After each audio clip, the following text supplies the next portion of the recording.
All right, Jeff Perry, how are you doing today, man? Hey, Dean, I'm doing all right.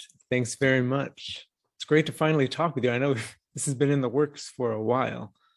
Yes, we've been talking about doing this on Twitter for quite a while, but like I said on I was on an episode of Slurp Gang recently, and I was saying like there's been a lot of life shit that's happened that's caused me to kind of put the show on the back burner for a while, but I'm moved, I'm in a new place, I'm in a situation where I've got a little bit more free time, and so I think it's a great time to bring it back, and I'm happy to bring it back with you. I'm happy to have you here for that episode, bringing it back. Thank you. I'm happy we could finally get together. I think it was the beginning of the year we started talking about it. Oh, now It was. October, Halloween, almost here. Yeah. Mm-hmm. The Yeah, well, I'm glad we can finally do it. And I wanted to say I will have mentioned earlier that you are sort of the I don't know, what's your position? What do you call yourself at VIA, Voluntarism in Action? Well, technically, I'm the publishing manager of Voluntarism in Action. And what that means practically is that I run the media stuff, the articles that we post on the website, the video stuff that we put out, the audio. I manage all of that, write and record a lot of it as well. All right. Now voluntarism in action, give me sort of the what's sort of I'm sure that some people haven't heard of this, regardless of the fact that I think most of Liberty Twitter sort of follows your page, but I'm sure there are people who don't. What is voluntarism in action exactly? Well, we're the Liberty Movement's effort to save the world voluntarily. We started as an Oh, I offshoot like that. of, oh, yeah. That's really good. We started actually as an offshoot of being libertarian, just kind of like as a side project of them. And Logan Davies, our executive director, who's still part of being libertarian, he thought, Yeah, wow, I see being libertarian around.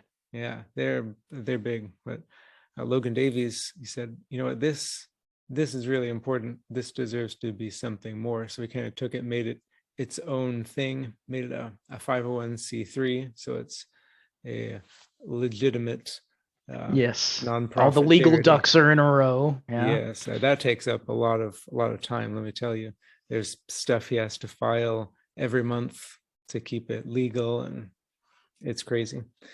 Yeah, that's one of the things that's one of the things that can bite charities in the ass is not kind of keeping that paperwork up to date. But it seems like you guys do good. I pulled you up. I did a lookup for the charity, and it seems like you're legit. You're listed as a 501c3. You're Yeah, listed by the IRS. I don't know how I feel about that, but of course Oh, we well, you got to do what you got to do. yeah, we wish ideally it wouldn't have to be that way at all, because we do have to devote, quite a bit of time every month to filling out the paperwork to keep everything legal, which is a letdown because then that's stuff that resources that we can't donate to actually helping people. But it's better than the organization getting shut down by the government for who knows what. If you don't dot Right. every I and cross every T, they'll find a way to get you, sometimes even then. Yeah. But It's one of those, like I said, that can bite charities, but I'm very happy to see that you guys are keeping your ducks in a row because the work is important. It's very important work. This idea that you can sort of apply voluntarist principles to charity work is something that comes up in arguments with what do we call them, statists or whatever. People will say, well, how do you feed the hungry? How do you feed hungry kids? How do you house the homeless? How do you do all of these things that the answer generally that I think I have to give, if not most of us have to give, is that look, charity is something that humans want to do. It's something that we like doing. We're a pro-social species, and so that should kind of line itself out. What is kind of your response to that sort of questioning? What having something that you can hold up and say, look, this is what we do. that's a great question. How do people respond to that? I guess is the question. Well, there, I guess there's three main responses. Some of them, usually people who are already liberty minded, are like, yeah, this is amazing. We can do it on our own. And then some other people who maybe normies who have never thought about something like this before, like, huh, that's really neat. Maybe we could have more of that. That sounds really good. And then some people who are usually more hardcore statist, as you say, on either side, on the leftist or the right, just say, oh, no, we got to have the government to do this and this and this, or, well, private charity is good for some things, but it can't do X, Y, Z. So, but I think that the more we put behind this, and especially the more government gets out of the way, we can see more and more things being provided through private charity or through private enterprise generally. And I think the very existence of VIA is proof that that can happen. That's one of the many great things about it, is this idea that you can just point to it and say, what do you mean we're doing it? I mean, it's already happening. So all these questions about, like, well, what would you do in this situation? It's already happening. Look at it. Mm-hmm. I don't have to give you theory. I don't have to feed you theory. I don't have to feed you Robert, I believe is his name. Robert writes The Moral Animal and tell you why humans are charitable sort of by default. I don't have to feed you that line, because I can just point and say, look, it already exists. Yeah, it's really amazing how generous people can be, especially if you go about wording things correctly to make them feel good about helping other people. Because people don't like seeing other people suffer. They naturally feel sorry for them. And if you give them an easy way to help that person and make them feel good about it, there are very few people who won't contribute something, even if it's just liking or retweeting a couple dollars, a can of food, every little thing adds up. Shelter. Yeah, it really does. And another big thing that private charity, whether it's VIA or another organization, has on its side is we don't help to create the problem in the first place, unlike the state does. We don't pay farmers to not grow crops and then pay people to be on welfare. That's not something that a private organization can do, but it's something that the government can subsidize corn to the point that it actively affects food production in a negative way. Things like that it's just, you can't do if you're a private organization, because not only because you don't have the means, but because you don't have the power. It's private, it's voluntary. You can't hold a gun to somebody's head and say, this is how the system is going to work. We did a great episode of the show with Per Bieland, who's a professor of economics, and talked a lot about the economics of private charity and how that was really neat. And he said that even if someone in the government has good intentions, the incentives are always just a little bit skewed. So even if they try to do the right thing, and even if sometimes good happens, there's always some negative that happens from government action as well. The incentive structures generally end up flipped on their head. That's something you notice if you look at education in particular. If you look at the way that education functions, the incentive structure is so backwards to what we should actually be thinking of as what are good outcomes of education. Well, the education system has no interest in that list of things: the ability to think critically, reading, writing, and arithmetic, the basic stuff. But even beyond that, the whole thing is focused on this idea of, I was training to be a teacher, and this is where I saw a lot of this occur. And also with my mom, who was a teacher my whole life, or has been. The incentives that exist for the bureaucracy of education are entirely upside down from what you would think they should be. And this is also the case. We were just talking about the fact that so much of your resources goes to just trying to keep the government off your back. And those are resources that could be better spent helping people. And I don't see how that can be considered a good thing. No. And I was thinking too that it seems maybe you can correct me if I'm wrong, because you seem to have more experience in the school system. But it seems to me, from what I see, that if the test scores of the kids are lower, well, the response is, well, we need more money in order to bring them up. So it seems like there's kind of a perverse incentive that when test scores are low, you get more funding. And when you actually That do a good job, incentive you get less funding. Is that accurate, or is that a misconception? that incentive absolutely does exist. Hmm. But the flip side of that is there are incentives to having higher test scores. Though there are certain Okay, incentives that's in the something. structure for that. But here's how that gets ruined is that instead of focusing on teaching the material, or rather on teaching kids methods by which they can look, I'm a guy who I was raised to sort of think first and know later. I was raised to sort of think about things before things that I don't know, just trying to think through it and figure it out and then check that work, right? That sort of critical thinking skills that people talk about. Okay. That's Right, instead of that just was right, instead of learning a formula and then this is how it works, trying to think through it first. Instead of learning things right. by rote, this is what I do, this is how I solve this kind of problem. I Right. see. And this is something that is antithetical to the system of incentives that's set up in education. The system of incentives in education, you just mentioned one side of it, which is that people get rewarded for failure. The other side of it is that success, our metric for success, is these stupid tests that measure nothing. Hmm. So the incentives that exist to do well on the test are an incentive to do poorly at everything else, because those tests don't measure anything useful. The standardized testing that we did, or at least I grew up in Texas. I had to take a standardized test every year, up until middle school, in which case it was every other year at that point.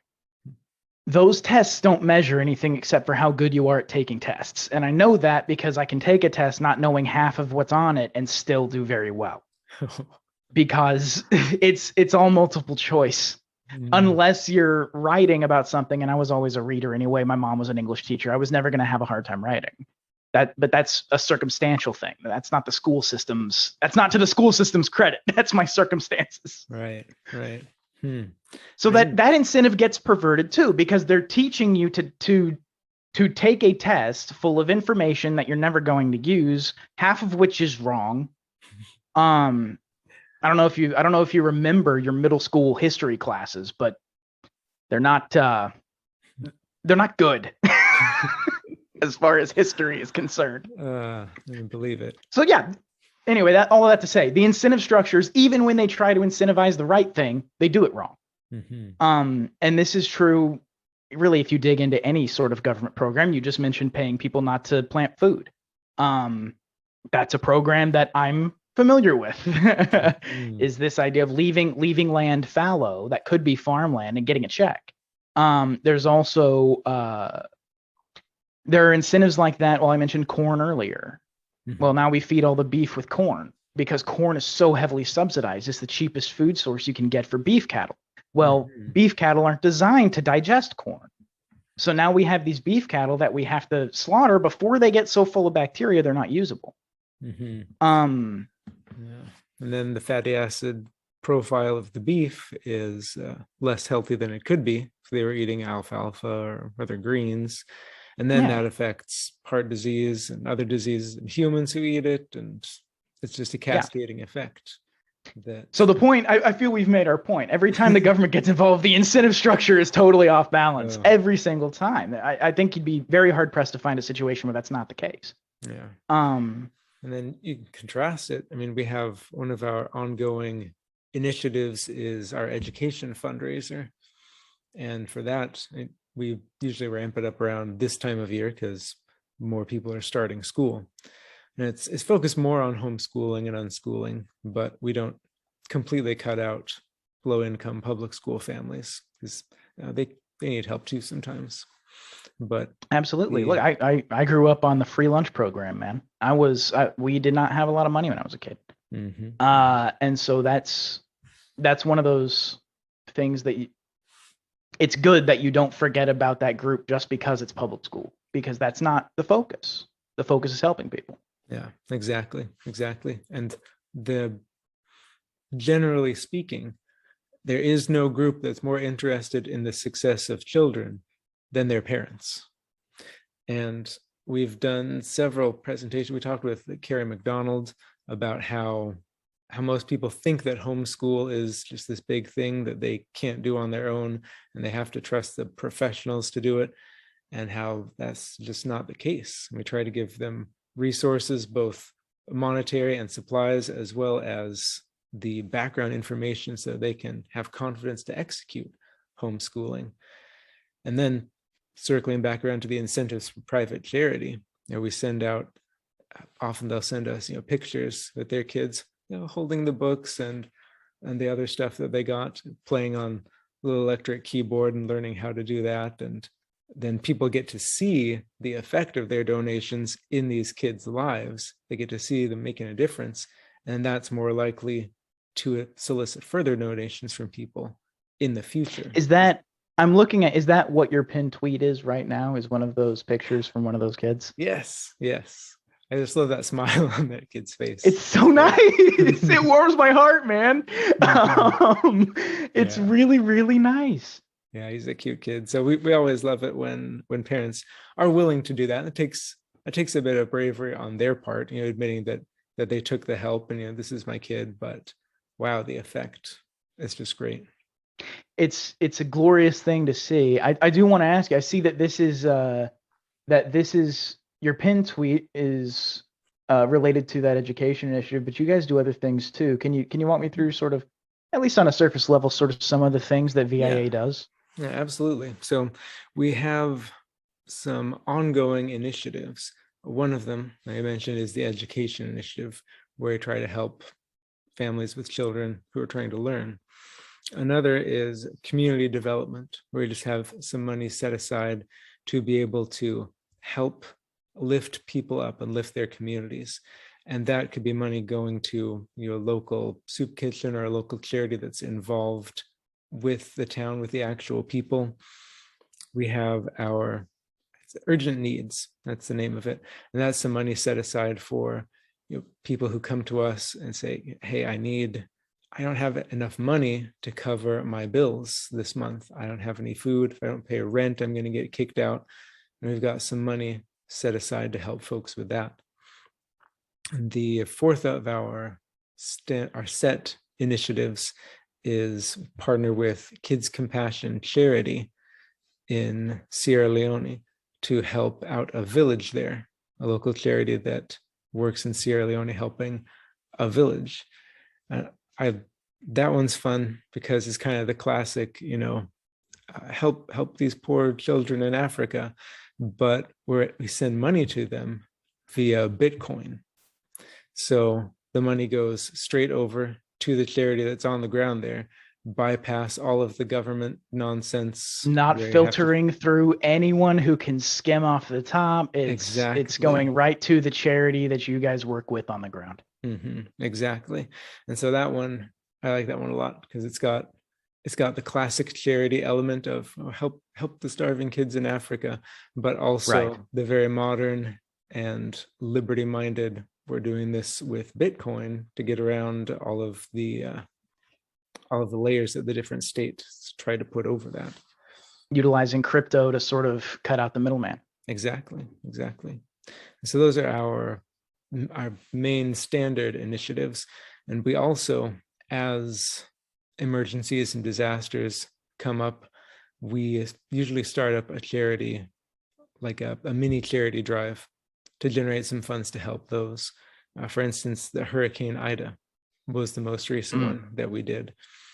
And those, we're smaller, so we usually try to jump on things that get more publicity from the mainstream media, because then people have heard about it and they're more likely to notice the campaign and contribute more funds, which is good but Well, it's one of those things you kind of have to do. It's like search engine optimization. It's one of those things where it's like, look, if it helps other people, the more people know about you, and the more people can know about you, the better that is for everyone. So it's one of those things where you have to sort of make those decisions to do things that are going to get you discovered. That's the discoverability aspect of this, especially of a smaller charity like this, who does great work, but doesn't have the reach of, I don't know, a Red Cross telephone drive on PBS, right? That it's, you just don't have that. Yeah, difference. So in you have to scope. do what you can to get the word out. And while it might cause you to make some choices about, well, we can't really support that, we don't have the resources, we have to support this thing over here because that's where we're going to actually get resources, is by helping out with this thing that everyone knows about. That choice probably feels weird, but it's the right choice. It's absolutely the right choice. Yeah, and like we wish that we could have a successful campaign for everyone who needs help, but the visibility is definitely an issue. It's limited. Just reality, like you say. Yeah. But that's why we have our ongoing initiatives, so that we have some money set aside to help people who don't have the advantage of multi-million-dollar news networks publishing their stuff. Sure. And doing things that, just like with the homeschooling thing, that's something that's dominated in a lot of ways by and this isn't a knock on homeschooling, but I will say the organizations that sort of dominate that area are interested in things that aren't purely charitable. A lot of the organizations that sort of dominate that area are either religiously interested or they're politically interested, and I don't see that here. I see people who want to help people. Yeah, well, and that's one of the reasons we went with the 501c3, is because then we're not allowed to be politically one way or the other, or this party or that party. We have to stay politically neutral in order to keep that. And I mean, religious, we've got agnostics, atheists, Christians, Mormons. And another cool thing is that no one at Voluntarism in Action is paid. We're all volunteers. So we all have real jobs. And this is just something we do purely to help people because we want to. So you're not, the sort of unspoken thing under the surface there is nobody's doing this for a check. Right. This isn't, nobody's doing this to make their living. They're doing it because they want to. Yeah.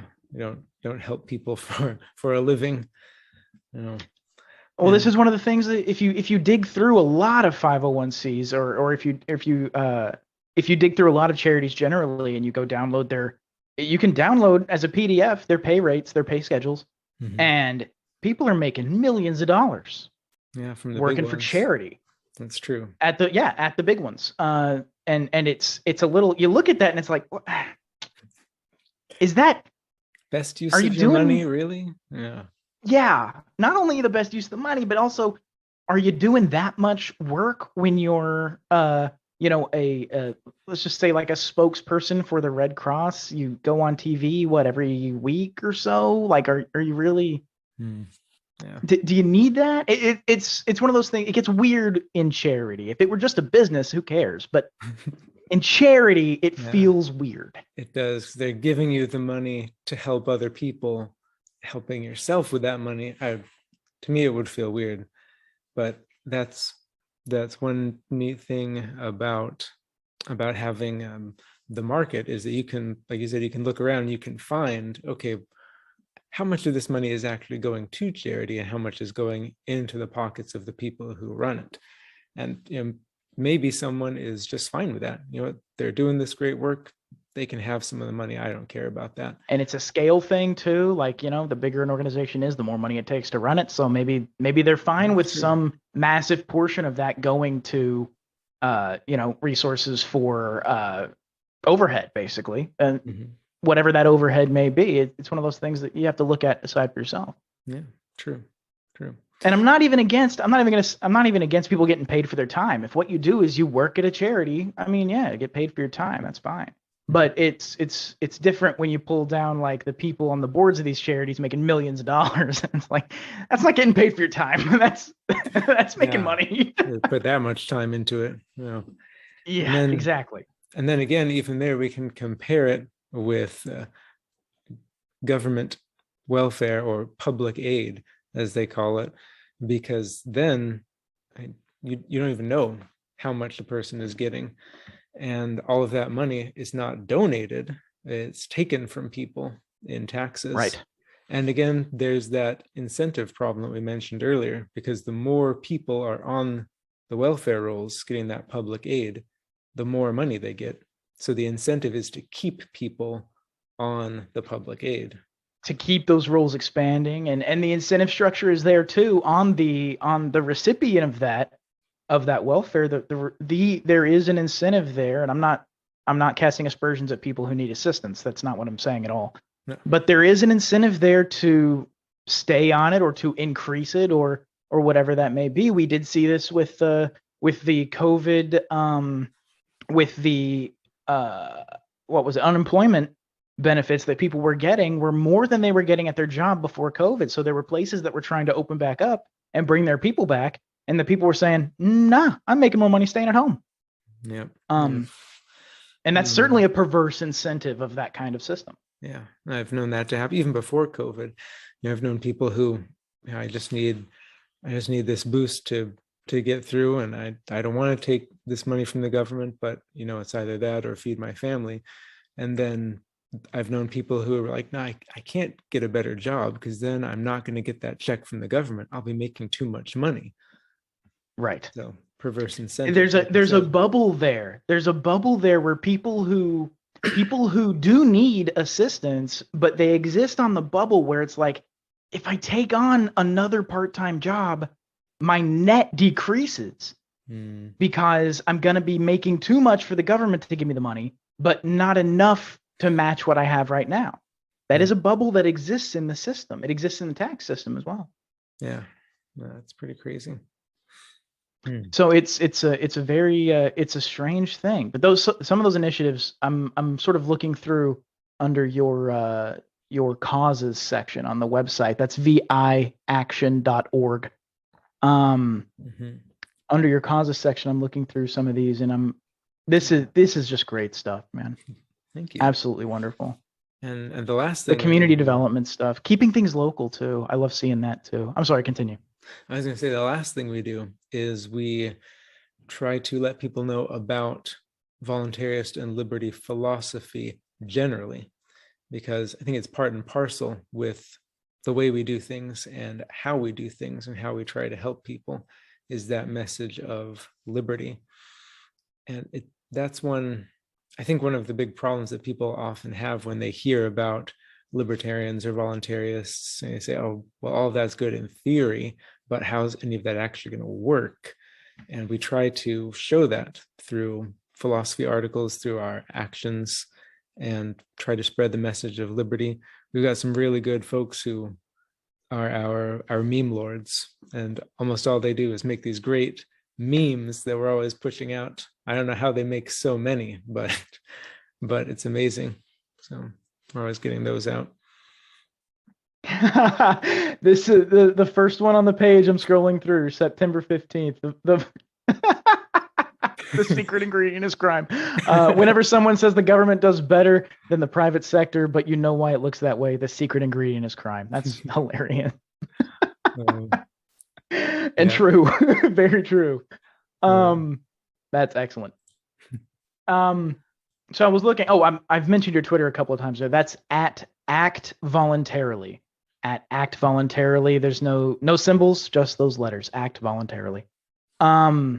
Excellent account. Not enough followers. Not nearly enough followers. Twitter. I don't know, for whatever reason, we're also on MeWe and Instagram and Facebook, and for whatever reasons, we have a lot more followers on there. I know it's just the Twitter vibe, but Well, Twitter can kind of silo a little bit. It's sort of the nature of the beast on Twitter is that things can kind of get siloed and they don't get pushed by the algorithm as much as they probably could otherwise. But I have followed your page on there, Act Voluntarily, for a while, and I really, really like the work that you guys do. Talk to me a little bit more about the philosophical aspect. So you were talking about how um, sort of the third leg, I guess, of your work is trying to get the philosophy out there more. This idea of voluntarism. What I guess I should ask you personally, what brought you to voluntarism? Well, like voluntarism as in the liberty theories generally, or VIA specifically? Let's say general. Okay, well, general, I kind of grew up in kind of a conservative household, and taught and believed, Constitution protects our rights and all of that. Military keeps us safe, and Yes. all of that stuff. And then I grew up and went to school and got a job and started seeing more of life, the things that the government was doing and not doing. And I kind of thought, well, nothing's perfect. This is just the best thing we have, and such and such. And then I had some friends who were, I think they weren't even libertarian, they were straight up anarchists. And so they started sharing things with me about anarchist stuff, mostly through memes. And I said, what? No, that's not true. It's not like that. And then they started Kind of that moment that what is that, the Luke Skywalker moment where you're first faced with anarchism and it's not true. No. It isn't possible. But then I've like you, I've always been a reader. So they started recommending these books to me. It started with Ayn Rand and Atlas Shrugged, and went to The Law, Frederick Bastiat, and then Leonard Reed, and started going further and further. Got me into Mises and Rothbard, and the more, especially of Rothbard, the more I read, the more I just realized this is not, logically, he's absolutely right.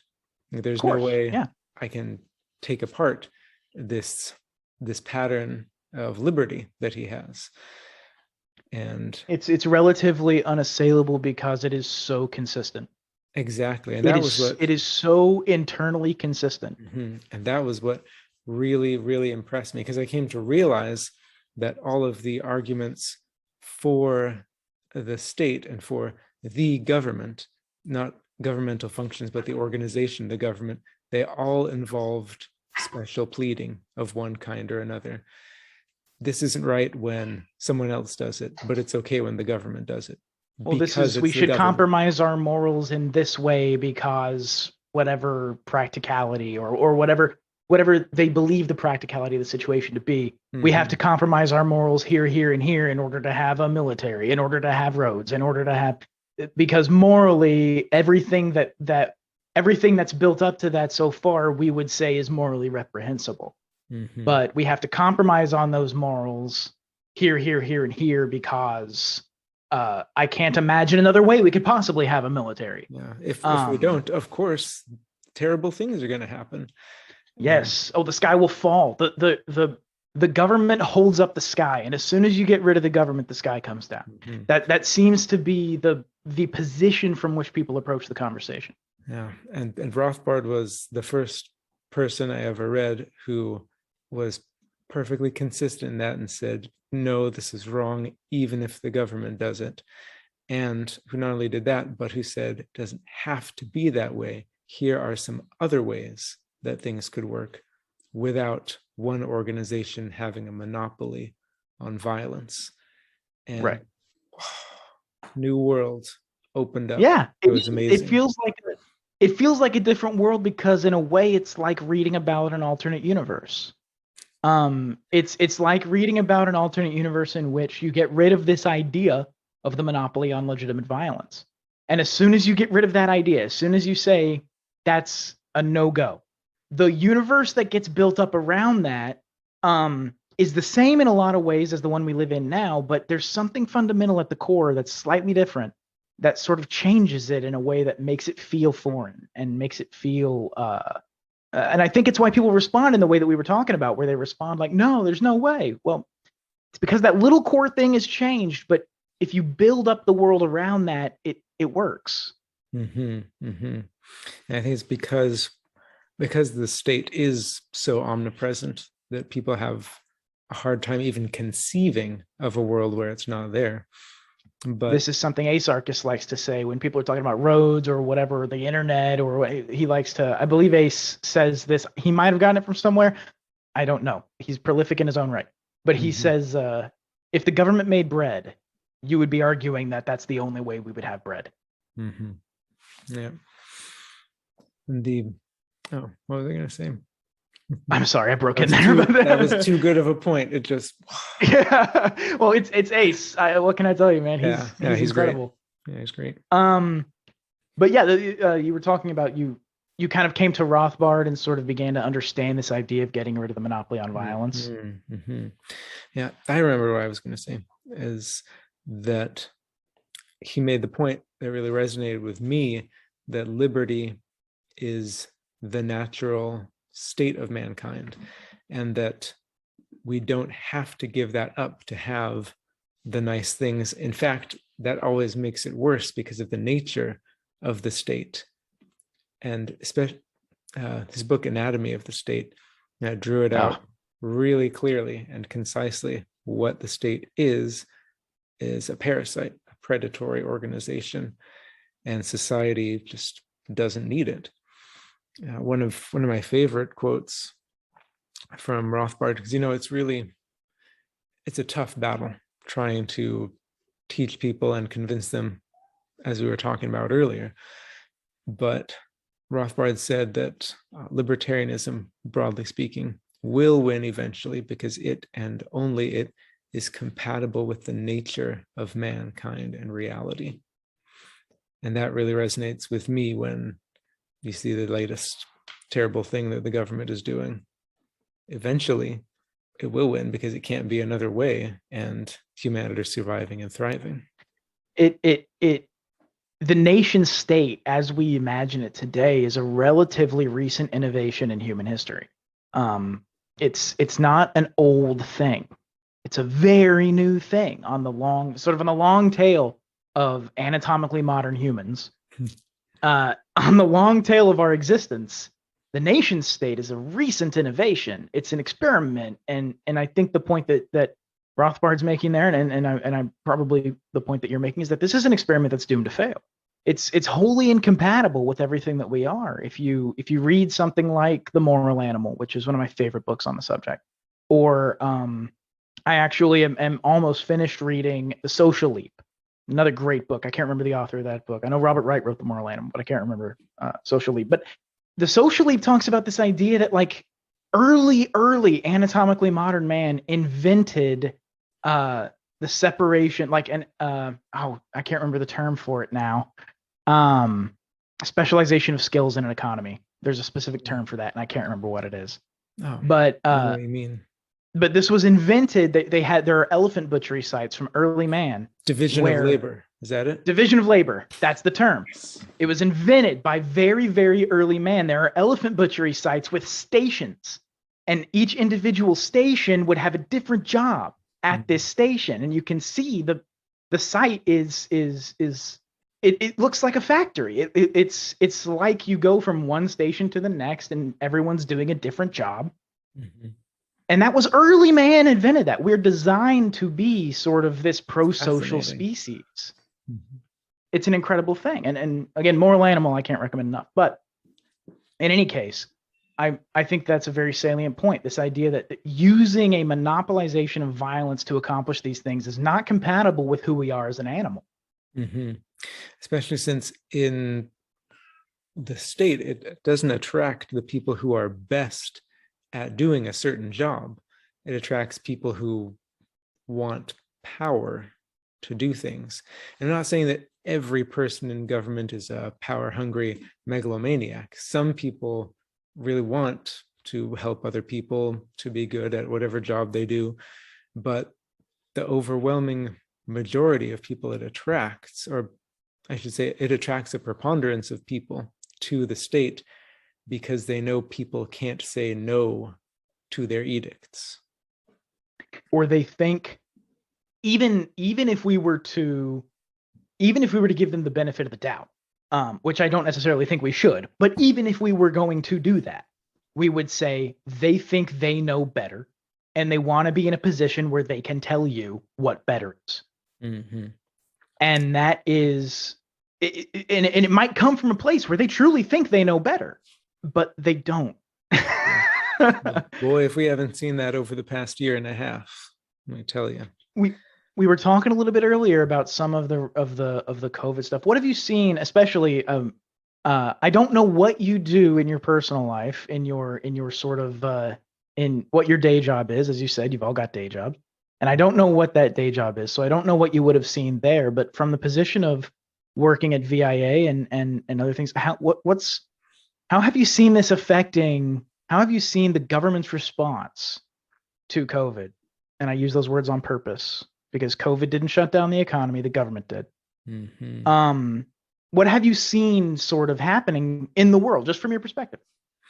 Well, what I've seen, I guess there's three things that come to mind. The first, especially at the beginning, but I think it's been ongoing, is a tremendous outpouring of people trying to help each other.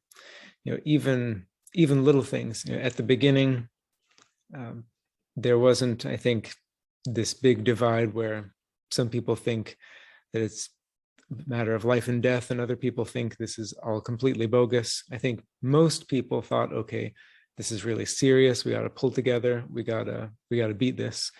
And just like the outpouring of caring from people, like during the lockdowns, you had like big name professional actors and comedians and singers doing free online shows. We're all in this together. We're gonna help you guys get through this. This is gonna be a triumph for mankind, or whatever. But sure. People just putting a pin in that for just a moment. Remember where you were, because that you made me have a thought. The idea that sort of thing is very reminiscent of what we're talking about with the way that man is. We want to be a pro-social species, but it seems to me that initial instinct was subverted in a way by the powers that be, if you will. Mm-hmm. It seems like, because that initial instinct is a good instinct. This idea that we can work together and win. It's a good instinct. Mm-hmm. It seems to have been weaponized, though, in a way. I'm sorry. Continue with you said there were three things, and that was the only one. I agree, because as time went on, more and more people started to need help. As people weren't allowed, a lot of children, like you said, school lunch program, and parents count on that to feed their kids, and now schools are closed. So all of a sudden, they don't have any money to buy food, or you can't go to work for a couple weeks, and now a month, and now 2 months, and 3 months, and they're running out of money for rent, for food, or maybe your business got shut down completely. That happened to a lot of people, and I think it's really easy to forget because it's not constantly on the mainstream media. So that was not only that, but if you don't often find yourself in an area like here in Midtown Houston, there was a barbershop in an apartment complex that I was at a lot, and going over there, that barbershop had been there for as long as I've been there, which wasn't long, but it was about a year, and that barbershop's gone now. Mm-hmm. There was always a lady standing out in front waiting on somebody to get their hair cut, and she's just not there anymore, and everything from inside of it is gone. And you see that kind of thing, and you look across the street, and McDonald's is still there, Amazon's still there, but this lady's barbershop is gone. Mm-hmm. Yeah, and that ties into the third thing, which is donations are way down from last year and previous years. And I think it's because people just don't, well, first, they just don't have as much money because of what the government has been doing. And second, because they don't know, is there going to be another lockdown this winter? Am I going to be able to make more money? And so they're more hesitant to be able to give and help other people. because they don't know if they'll be able to help themselves in the next month. And again, like you said, that's not because of the coronavirus. That's because of what the government did.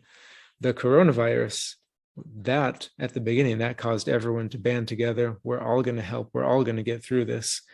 And what the government has done since, even if they had the best of intentions, has still been ruining far more lives than it's been saving. Oh, it's been absolutely ruinous. You look at some of the statistics for addiction, alcoholism. You look at the statistics for domestic abuse. You look at the statistics for suicide. It was a mainstream story for a hot minute when Nevada had to open up schools again because they had a rash of suicides among students, and it forced them to reopen their schools. And that was a headline story for 3 days. Maybe 4 days. Yeah. And it's back to this many new cases. Cases. Everyone's focused on cases. Nobody cares about the fact that deaths are way. Anyway. We could spend another hour talking about that. About the way the statistics are being tortured throughout this whole thing. But the it's interesting that you mentioned that idea that I've noticed from other places too, that people are being I was about to use the word stingy, but that's got a negative connotation. People are hesitant to let go of money now because they don't know what's going to happen next. We have this issue going to school. We get this COVID update email every my girlfriend and I are in law school. We get this COVID update email every week. And every time we open that email, we're scared that they're saying we're going back to Zoom. Every single time we get that email, we're wondering, is this the one? Is this the one where they say we're not coming back? And that's hanging over people's heads. Yeah. So I can understand why donations would be down. Yeah, you can't blame them. But it's a sad situation. I don't know where it's going to end up, because you have such polar opposites on the face of the planet. The Nordic countries, Denmark and Sweden and Norway, they've gotten rid of all of their restrictions, all of it. They're not doing anything. They're not having vax. If they even had them to begin with. Yes, a lot of them didn't. I think I read Denmark. They've just lumped COVID in with the seasonal flu-like illnesses. It's not its own thing anymore. It's just part of the normal cycle of people. And the thing too is this is this kind of sort of Damocles situation where everyone is concerned that the next thing that happens is they tell you can't go to work tomorrow. That situation is entirely, it's unnecessary, because the truth of the matter is, and this is something that I've been saying in a few different places, and a lot of people have been saying, this is endemic at this point. There's no such thing as COVID-0. It's never going to happen. You can't get rid of it. And they keep phrasing it like a war. We've got to win this war against COVID. And it's literally, you're right, it's not going to go away. It's a war you can't win. And that's literally out of George Orwell's 1984. The war is not meant to be won. It's meant to be continuous. Right. That's exactly one of the things that we've seen. And I'm it's one of those things where I think there's multiple reasons for it. There are political reasons for it. I tend to hesitate when people say, well, they just want to see what they can, they just want to see how hard they can push people. I don't know if that's a smart way to run an experiment anyway. So I hesitate to say that it's that. I think it's more that there are political and fiscal benefits to maintaining a certain background level of anxiety in the population. You know what I mean? And to be able to flip that switch and sort of bring that up with a headline or whatever, and just sort of, you're able to turn the knobs and dials of anxiety and fear in a population in that way. And I think there are benefits to that, political and fiscal. And that's why they maintain this. They did the same thing with terrorism, if you remember. That was every time the anniversary of 9/11 came around, there was going to be an attack every single time. And it never happened. Yeah. Keeping people scared enough to rely on you for protection, but not so scared that they're cowering in fear all the time. Right. I think that's why because I've noticed, of course, the opposite end of the Nordic countries is Australia right now, which is Oh literally man, a police state with. New South Wales in particular is a there's that New South Wales in particular is a it's the worst nightmare for people who are afraid of governments with too much power. Mhm. And correct me if I'm wrong, because I don't watch the mainstream news very often, but it seems like they're not really covering either end of the spectrum. They're not paying any attention to the Nordic countries, because that would be obviously bad for their narrative, because they're not Oh, doing it's terrible for anything the and they're narrative. fine. But it seems like Yeah. they're also not covering Australia either. Nope. No, And they're not. those are both the They'll mention extremes. that they'll mention that there was a protest, and that's as far as it goes. Yeah, they don't mention that the police suppressed it with gunfire, and they're currently going door to door to make sure people are in their houses. That's exactly right. They don't mention that part.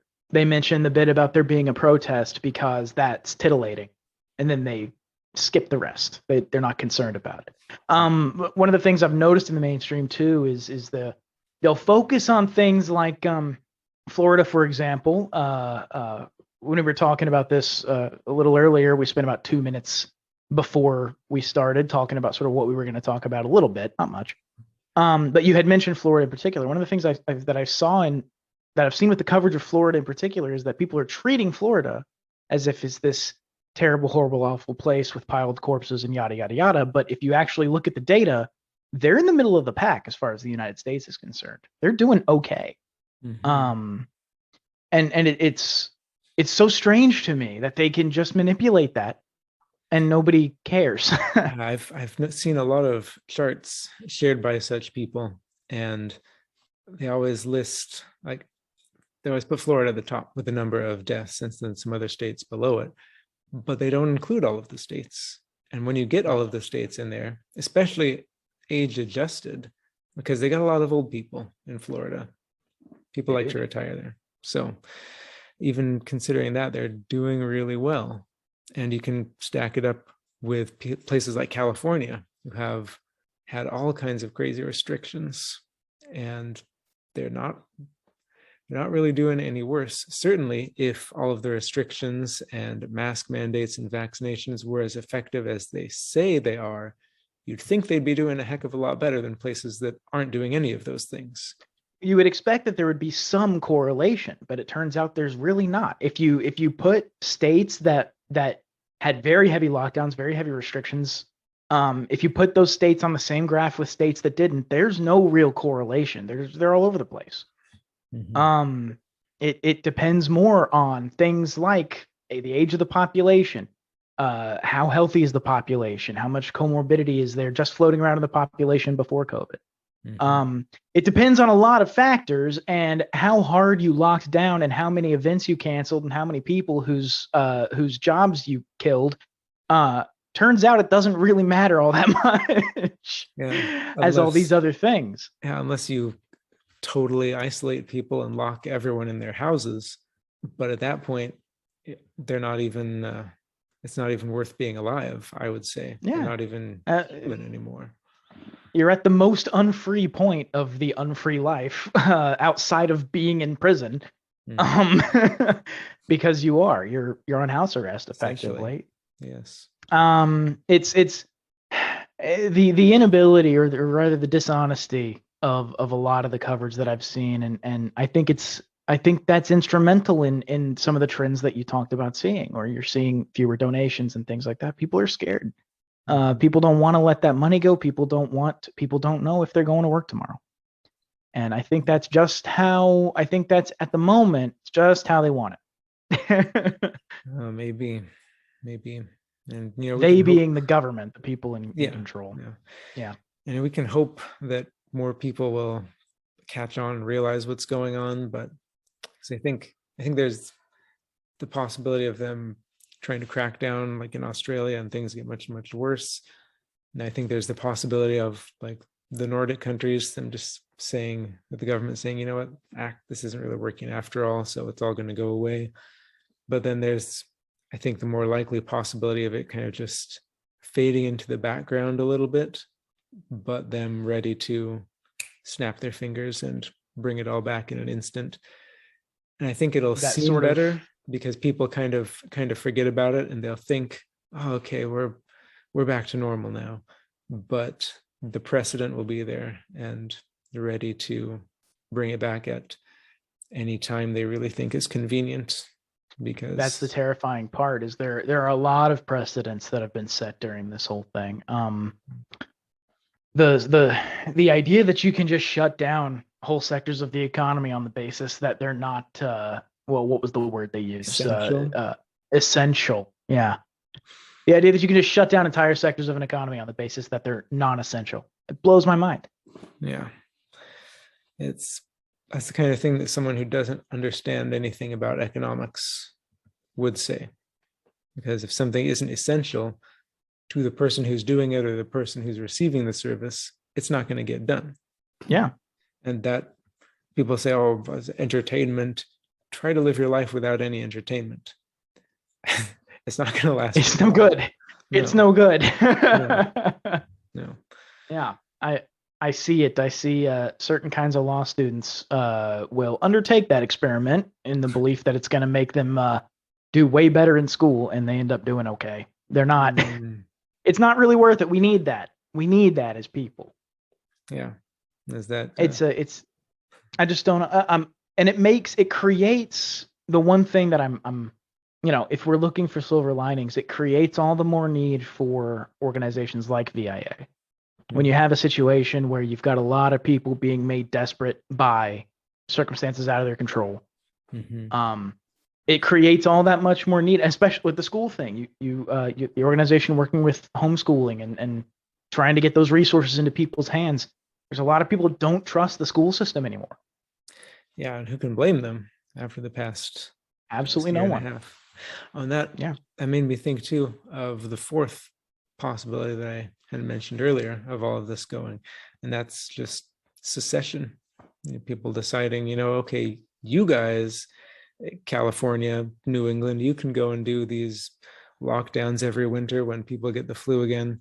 We're going to go over to Texas and Florida, and we're going to do what we want. We're just going to live our lives. Yeah. And even at some point, breaking off from the federal government and saying, yeah, we don't want to be part of the union anymore. Thanks, and we're out of here. So long, thanks for the fish. It's one of those things that it seems to me like an inevitability at some point. I would hesitate to put a timeline on it, but it seems like there is so much cultural, social, economic, everything. There's so much polarization that's happened, especially since 2016. 2016 broke a lot of people's brains. Oh yeah. And there's been so much polarization since. The famous Lincoln quote is, "A house divided against itself cannot stand." It's already divided against itself. I don't know that you can turn back the clock on that. And so ultimately, if that statement is correct, it cannot stand. And so what happens next is ultimately the question. A peaceful divorce is kind of I say the meme. It's not a joke, but it's a meme in the true sense of the word meme. The peaceful divorce is kind of the meme that's going around, and I think it's likely. I hope it's peaceful. Yeah, that would be nice. Yeah. And we have a saying that we push as part of our volunteerist philosophy. We probably weren't the first ones to word it this way, but it's that good ideas don't require force. Good ideas do not require force. Exactly. And if they think that the federal government, this union of states, is such a good idea, well, then you wouldn't have to force people to be part of it. And if a state wants to leave, forcing them to stay kind of is an admission that it's not good enough for them to want to stay. Nobody forced me to join Sam's Club. I wanted to. Yeah. That's kind of the difference. Is if people want to be a part of your thing, they'll try to be a part of your thing. And I'm just like, it's the overarching philosophy. We were talking about how it's internally consistent unto itself, and I think that everything that we can see around us is kind of proof of that. The idea that you start holding guns to people's heads and things just don't work right. Yeah. Things just don't work how even under the best case, things do not work how you intended them to. Yeah. At the very least. Yeah, it's like you keep saying that humans are social creatures, but threatening someone with violence is not a social thing to do. And that's what the state is all about. Even though people don't realize it, everything the state does is backed up by a policeman with a gun. Every law is ultimately backed by a gun. There Yeah, is no such thing as a law that is not backed by violence. No, and that's not any kind of way to run a society, and it's not needed. Just like people voluntarily donate to us because they want to help people.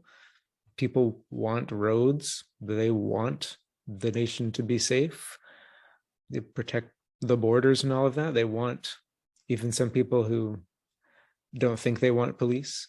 They don't want the government's police, but they want someone who can protect them. They want protection of one kind or another. They do.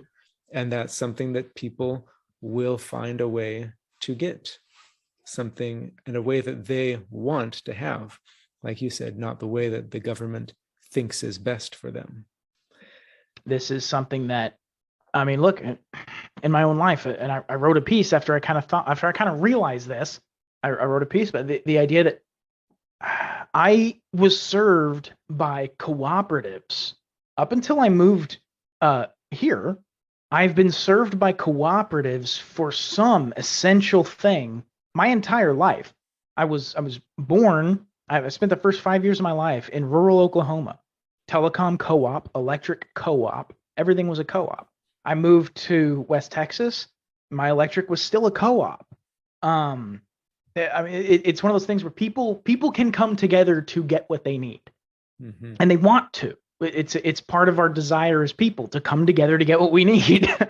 Yeah.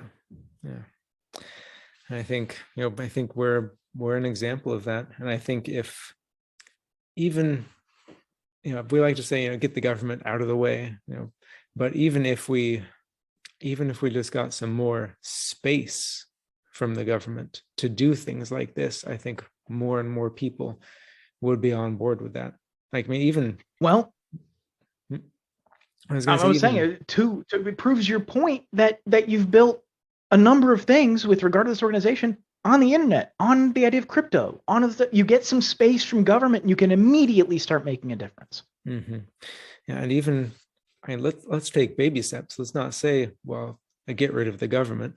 Let's have some competition. Let's say just not have a monopoly on police services or court services or defense or notary services and things like that. Postal services. Courts, arbitration, stuff like that. Exactly. Let's give people the option. And if the government services are so great, then they can keep paying for them. And if not, then they can choose what they want to do.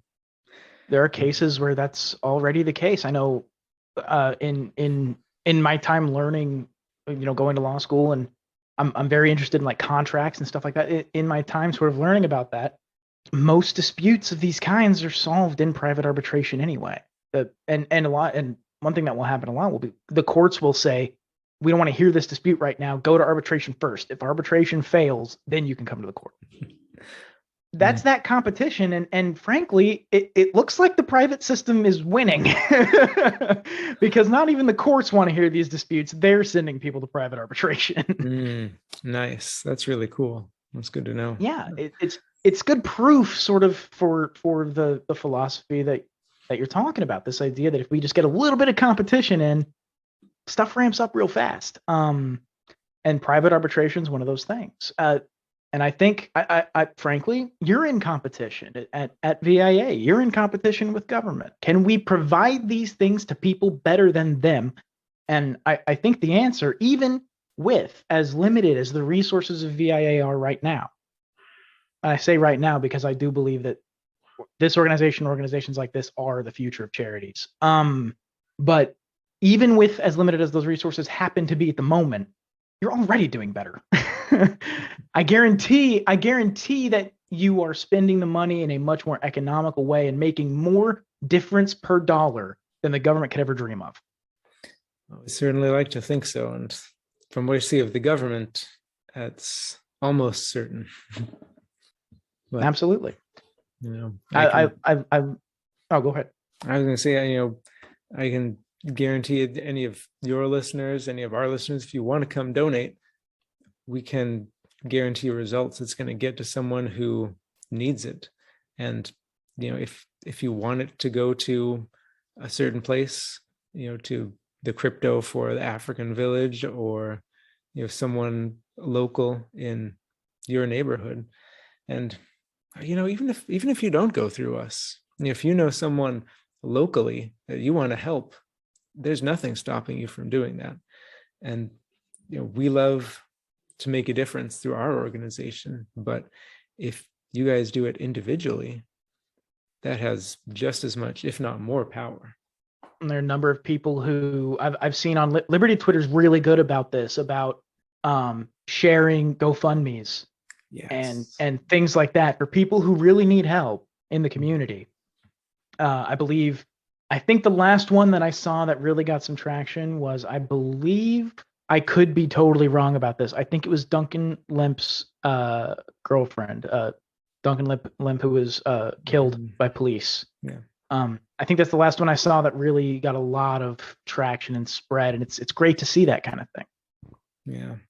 And I know I've even seen, I think it was Road to Serfdom, the guy with that viral tweet about movement licenses, not vaccine passports. That he was having a hard time, just meeting a monthly bill, and he's like, I really hate to ask this of you guys. Here's a GoFundMe if you can spare a couple dollars. And I saw that, and I private messaged him, and it's like, hey, if the GoFundMe doesn't cover it, just reach out to us. And he direct messaged me back, and he said, actually, it's already been funded. It's only been like a day. So that was amazing. Didn't even get a chance to do it because everyone was already so generous and helped him directly. So that's glorious. That's my eyes are stinging actually. Hearing that. That's absolutely wonderful. You guys, and the fact that you would DM and be like, hey, if you need a little bit extra, let us know. There's a level of, I don't know. I know in DMing you, there was no sort of pretense of like trying to pretend that it's like the Red Cross, some big organization that's, whatever. It's a person. I know I was DMing with a person when I was DMing with you. So I know, seeing that kind of thing, that this is it feels personal. It's a lot of the projects that you're doing are sort of hyper local sort of things, are focused on getting with people on the ground. That's important. It's very important that it's not a faceless thing. This is people helping people. Mm-hmm. Yeah, well, that's where the impact is, both to the person who's helped, and it also makes a difference to the person who is helping. I firmly believe that giving help, whether it's directly giving someone food or giving money, giving time, I believe it makes the giver a better person as well. Yeah, it's one of those things there's something that feels good about it when you've helped someone. There's something about that. It engenders I don't know. There's a part of us that really, really likes that. I think it's the best part of us that feels good like that when we know we've helped. And when you post a picture of a kid with these books, super happy to have them. Obviously, you've helped someone, and that's incredible. Mm-hmm. I agree, and that's what we're going for. So we love to do. That's you said to donate to the organization. That's viaction.org/donate. Mm-hmm. You have, I'm looking right here. You guys have monthly plans.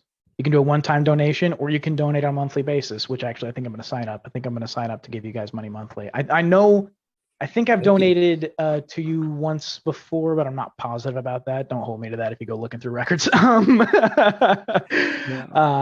I think I might say, I mean, it's what's $10 a month. What's that? It's nothing. Yeah.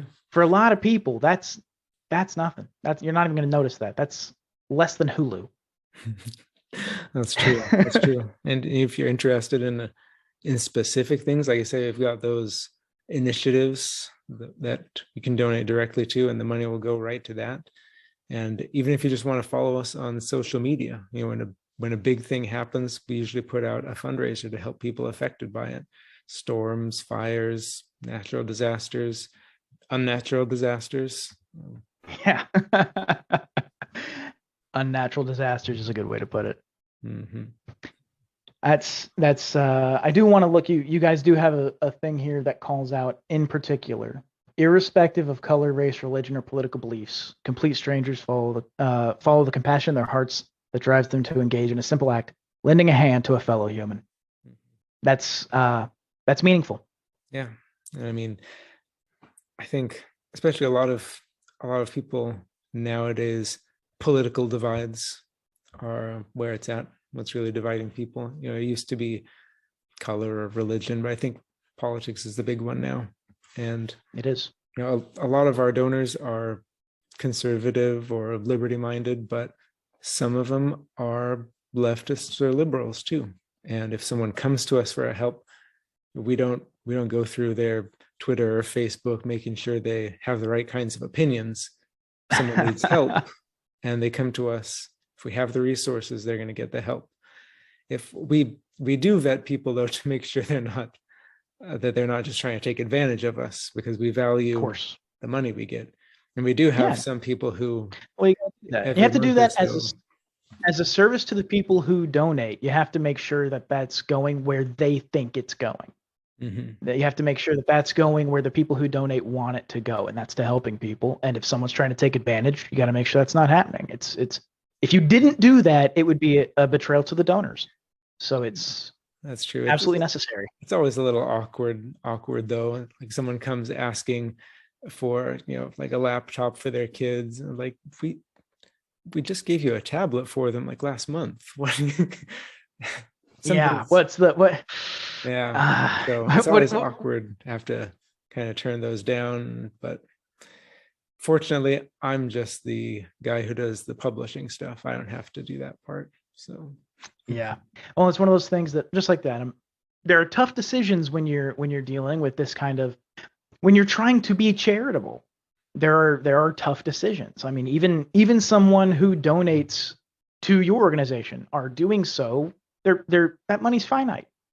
So they're making a choice. There are tough choices that have to be made in this kind of thing. And I trust, based on not only speaking to you, but being familiar with your presence on Twitter and sort of some of the projects that you have going, I trust that those decisions are being made in good conscience and with forethought and foresight and being made purposefully, so that the most good can be done across the board.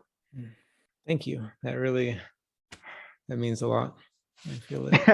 But well, I do. I'm because everyone knows these choices are hard, but it's one of those things that you got to just doing the best that you possibly can.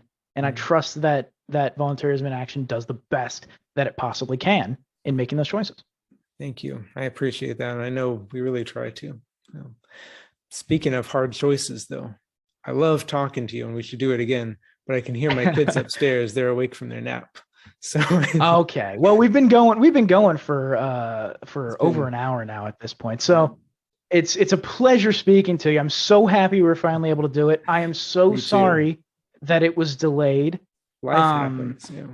Life does happen, and you've been very understanding about that, and I cannot thank you enough. I'm so happy to bring the show back with you. I think I think this is an important episode to have be the first one back. It's because I know there are people who've been waiting on more episodes, and I'm very happy that for those that are listening to this who don't know about this organization, they now do. And like I said, I'm immediately after we're done here, I'm giving you $10 a month, man. It's ridiculous that I'm not already. What am I paying for?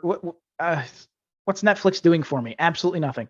You're out here helping people, and that's far more important than anything else. That's more important than 2 Starbucks drinks a month. Thank you so much. We really appreciate it. I know the people we help do too. So thank you. Absolutely. Well, thank you so much for being here. Absolutely, Dean. Man, you're an absolute pleasure. Thanks so much. Thanks. Thank you so much for watching this video. If you like what we do here, please like, share, subscribe, comment, and go over to our website where you can offer donations, request help us help people who are in need voluntarily. And we'll see you next time.